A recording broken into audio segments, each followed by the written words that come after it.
तो दोस्तों कल जो है भोजपुरी इंडस्ट्री के पावर स्टार पवन सिंह ने एक पोस्ट डाला था कि मैं चुनाव नहीं लड़ूंगा। लेकिन उस पोस्ट के बाद कुछ लोग उम्मीद जता रहे हैं, कुछ लोग कयास लगा रहे हैं कि पवन सिंह भले ही चुनाव नहीं लड़ेंगे लेकिन वो अपनी मां को चुनावी मैदान में उतार सकते हैं। ये एक बड़ी खबर है। लोग कमेंट्स कर रहे थे तो मुझे लगा कि आप सभी को इसके बारे में क्लियर कर देना चाहिए कि क्या पवन सिंह खुद नहीं लड़ेंगे, अपनी मां को चुनावी मैदान में उतारेंगे। और अगर उनकी मां को चुनावी मैदान में उतारने की बात हो रही है तो क्या सच है, क्या सही है, क्या हो सकता है, इसी के बारे में पूरी जानकारी बताऊंगा। नमस्कार, मेरा नाम पिंटू सिंह यादव है और भोजपुरी रिमझिम में आप सभी का स्वागत करते हैं। दोस्तों आपको पता होगा कि जब लोकसभा का चुनाव हो रहा था तो उस समय पवन सिंह काराकट से निर्दलीय चुनावी मैदान में उतर गए थे।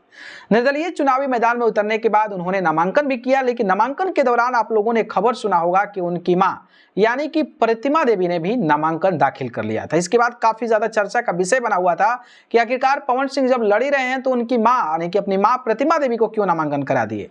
हालांकि कुछ कहा जा रहा था कि कहीं नामांकन रद्द ना हो जाए इसकी वजह से, क्योंकि अब ठान लिया गया है, पैसे खर्चे हो रहे हैं तो चुनाव तो लड़ना ही पड़ेगा, तो ये वजह सामने आई थी।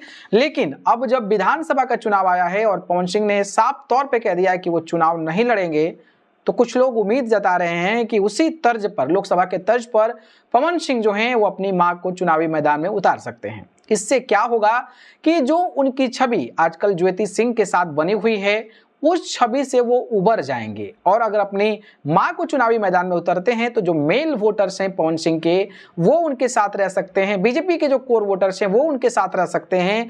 और अगर महिलाओं का भी वोट मिलता है प्रतिमा देवी को तो चुनाव जीतने में आसानी होगी। और रही बात दूसरी ज्योति सिंह, तो ज्योति सिंह जो हैं वो अपनी सास यानी कि अपनी अम्मा के बारे में भी खुलकर नहीं बोलेंगी, क्योंकि उनके साथ कोई बुरा संबंध नहीं है, कोई ऐसा कुछ नहीं है कि मारपीट हुआ हो जैसे राबड़ी देवी ने अपने बहू के साथ किया था, ऐसा कुछ नहीं है। तो उसका एक एज मिल सकता है। हालांकि ये लोग कुछ कमेंट्स कर रहे थे तो मेरे जहन में सवाल आया कि मुझे लगा कि आप सभी को बताना चाहिए।